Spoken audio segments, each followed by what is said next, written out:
How developers deceive in Bali. Didn't expect that, did you? Let's go. Well, first of all, it's shameless. Let's do it this way, mercilessly, okay? And quite ruthlessly. No, well, actually, this isn't the first time we've discussed this topic. There are, in general, 3 main triggers, where you can easily check. Come on, maybe we should start with how to check whether you are being deceived or not. And it's very simple. Especially for Russian brokers, it's just, I don't know if I will fall out of favor with Russian brokers or not. Well, I think you've been there for a long time and haven't come out of there. Well, then developers, accordingly, how do they deceive, right?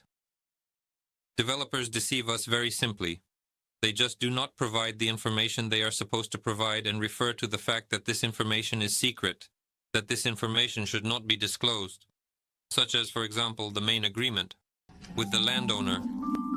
Because in this agreement, it is easy to verify how much the land has been paid for. From there, it is very simple to see how they deceive. They take the land, pay for it under a 25-year contract, for just 1 year, and sell you this contract as if it were for 25 years. You can't check this, especially if you don't know what you're doing. You become practically dependent on the developer, whether they will pay for the land or not, and to what extent they will fulfill their obligations regarding the land is unclear. You seem to get a building, but there could be questions about the land. You could simply be evicted from that land, after a certain period. Year 2, 3, 5, 10, in 25, if all goes well. For your project, accordingly, for your project. Well, that is if you have paid. If paid. If the developer has paid. If the developer has paid, yes. This is in general a common story of deception. In addition to this, very often, when a developer signs a construction agreement, do you know what construction is? Well, how am I supposed to know until I ask you?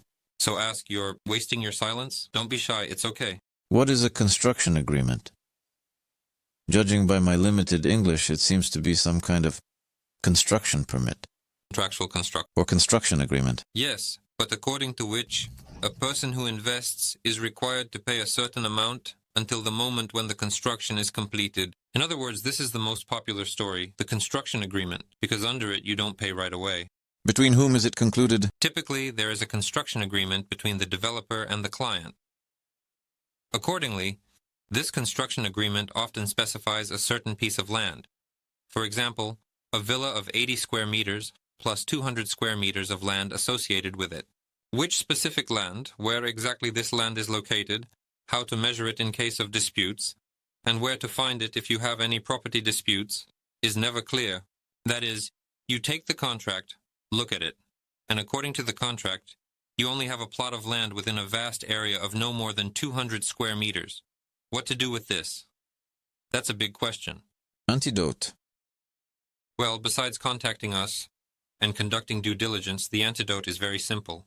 In fact, by the way, this is the first time I'm saying how one cannot reach out to us.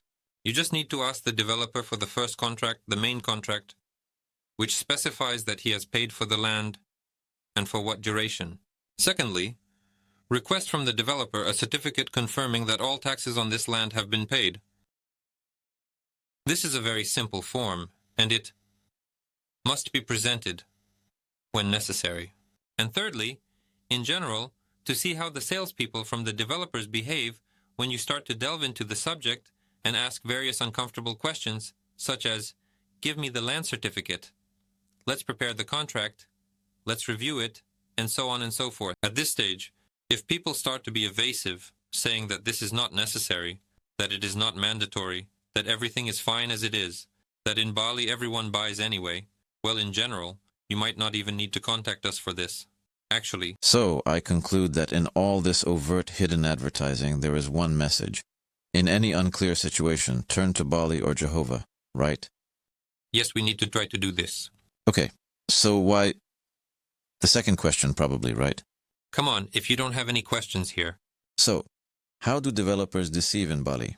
First and foremost, they do not provide the necessary documents. First of all, yes. How else? Come on, let's reveal it in that case. Come on, let's reveal it. Well, it's clear from the documents. Next, this is a story related to an unfinished construction. as well as the possibility of incomplete construction. When there is a construction agreement, the developer already understands that, for example, they may not complete the construction. There have been more than one such case where a developer collected money but did not complete the construction. How can this be understood? Firstly, this can be understood from the penalties or the absence of penalties outlined in the construction agreement for the developers if they delay the completion deadline for any reason.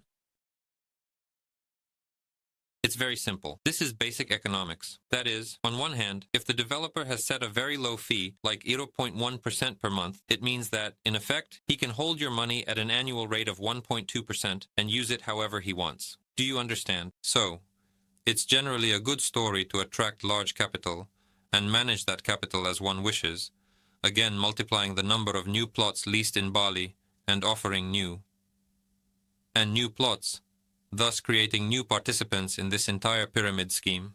Right. And secondly, if there are no fees specified at all, that is when.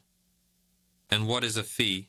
Any penalties? Penalties from the developer if for some reason they do not deliver the property on time. In other words, based on indirect signs, you can always determine whether there is a likelihood that you will be cheated and your money will simply be taken. So, a brief summary. First of all, we take the land contract and check whether the full amount has been paid for the period for which the land is being sold. If it is sold for 25 years, then it should be paid for 25 years. Yes, there are now cases where people sell for 50 years, 40 years. This means that there should be at least two contracts. One for 25 minimum and accordingly an additional one to it. Both of these agreements must also be paid. And if they say that you can pay for it yourself later, we just make a transfer of rights. Here we have it paid for 4 or 5 years, and after that you can pay for it yourself. Well, first of all, if it's not for sale, then it's probably okay, meaning you can go with those terms. If the land is not for sale for 25 years, or if the land is not for sale at all, or if it's only for 3-4 years, that's the first point. But secondly, in that case, you must negotiate with the landowner in advance. It would generally be a good idea to get to know the Bonjar, since all this story about further payments is falling on you. Bonjari is the self-governance in the village where you will be buying property. Am I right? And this is the head of self-government. Yes, that's absolutely right. So, regarding unfinished construction, should there always be provisions for what you would advise to require penalties from the developer to be included in the construction agreement? From 2 to 5% per month. 2 to 5% per month. Yes, that is to say, you see, the developers here are very much divided into Russian and European. And Europeans usually stipulate much more EFI, because they, for example, had up to 5% the last time we conducted due diligence. And the most interesting thing is that they complete the construction on time because it results in significant 5% losses. Well, a decent incentive. Decent, yes, accordingly. And they usually have a very large background, these developers. Guys who come here without any initial capital.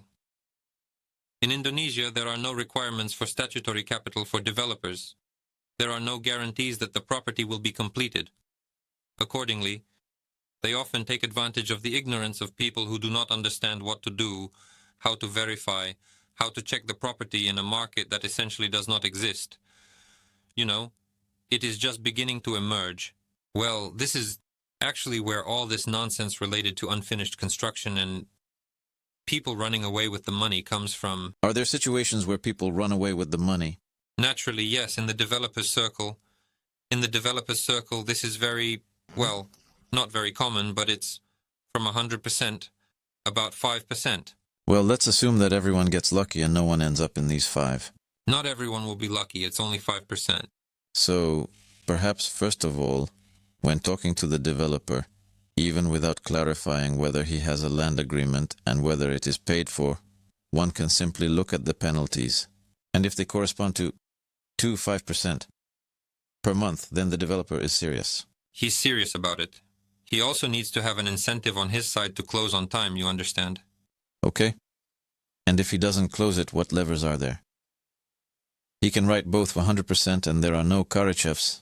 Listen, on one hand, yes, but the reputational aspect here, in Bali, on this small island, plays a very, significant role. In other words, if you tarnish your reputation once here, then a second and third time, you will not be able to restore it. Well, it's here, but the buyer is no longer here.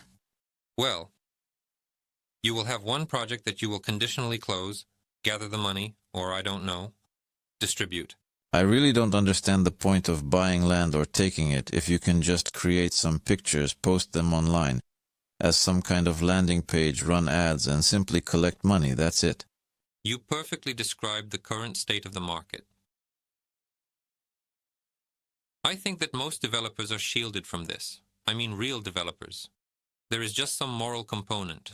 The fact that people want to create a real market that will work, because it is easier to earn money in a functioning market than to try to make a quick profit through fraud here. Well, on the other hand, parasites do not have a single flora and fauna. They are not capable of cleansing themselves instantly, and in principle, they are not capable of doing so, which means there will always be people who will try to deceive. But Indonesia we need to think about this from a different angle. Indonesia still creates conditions where a guy can come, start building, call himself a developer, and he can scam people. He may have no capital, no experience, and nothing will happen to him.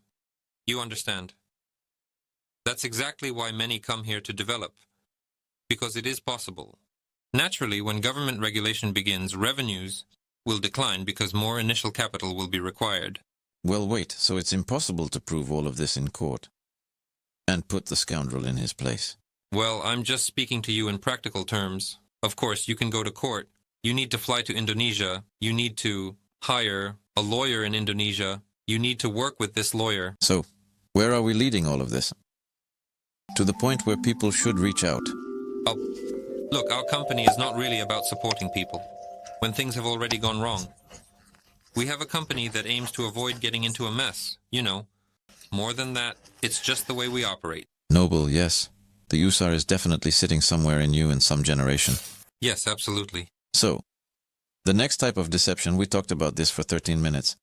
How else do they deceive? Come on, throw some cherries on the cake. On the cake of illusions. How else do they deceive? They don't allow it, so first they don't let you see the contract, and second, they impose small penalties. Listen, but there is a type of deception that is already fading away. I haven't encountered it for a long time, probably not for a year, but definitely for 2. It's fake land certificates. Well, accordingly, with the fake verification letter, plus it's not the zone you planned for your business activities. Well, let's say you come in and say, "Hello guys, I would like to buy a villa from you that I will later rent out." They tell you, yes, okay, of course, our entire area is like that, but it turns out that they have a green zone where a maximum of 10% is allowed for residential construction and nothing is allowed for rental purposes at all. No one will tell you anything about this because their goal is simply to take your money. Yes, it should probably be mentioned that here in Bali the land is still divided into different zones. If the land is located in a green zone, or conditionally speaking, in some kind of protected area, then it is possible to build 10% residential housing there, not always. Yes, but they cannot be, you can build some kind of shack on stilts, some small structures, and so on, but they cannot be rented out. Absolutely correct. So, if they are in the yellow zone, what can be done? You can rent them out for long-term leases if you are a foreigner. Short-term rentals are not allowed, but there are ideas on how to obtain a license, and do this with certain locations. Okay, what is the next zone after the yellow one? There is a purple zone. In the purple zone, any direct commercial activity can be conducted. Everything you want is usually a commercial zone. Yes, indeed. Well, we've mentioned the main points. And let's talk about what else. Given that everything has become about deception, it has become much easier, so you don't need anything. Just create a small website, a landing page, right? I just threw in some regular photos, 3-4 pieces, signed it, contact us, instead of showing any projects, and slapped my phone number on it. That's it. Well, from a sales perspective, yes. Yes, and I launched the targeting for this website, and it took off. It all took off. But the domestic market has been changing significantly here over the last 2 years. That is, we are getting more clients, which is why I say that. Well, naturally. In other words, I will explain to the viewers that all the clients who have already been burned have stepped on their own tails, on their sore spots, or maybe even on their eggs. And sooner or later they all converge in Bali, represented by the founder who is currently in the focus of this camera. That's why I get information, so to speak, from there. From the other side, from Zaporizhia. But how is the market changing? It is changing in that people are starting to approach it more consciously, meaning there is more of this European meticulous approach when buying real estate.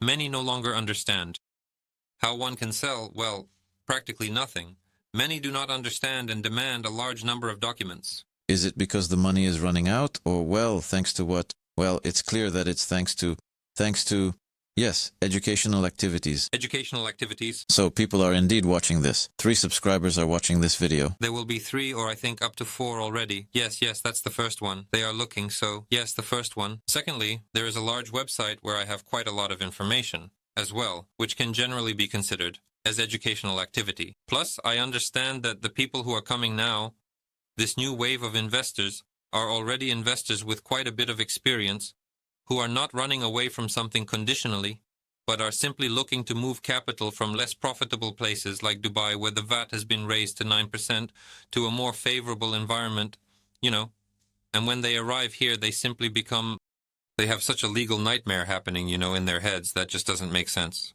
They came here after listening to our videos, right? Yes. And we face such horror. Are there any other ways to deceive, as I understand it?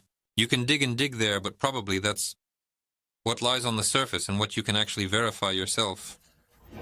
Subtitles made by Dimatozok.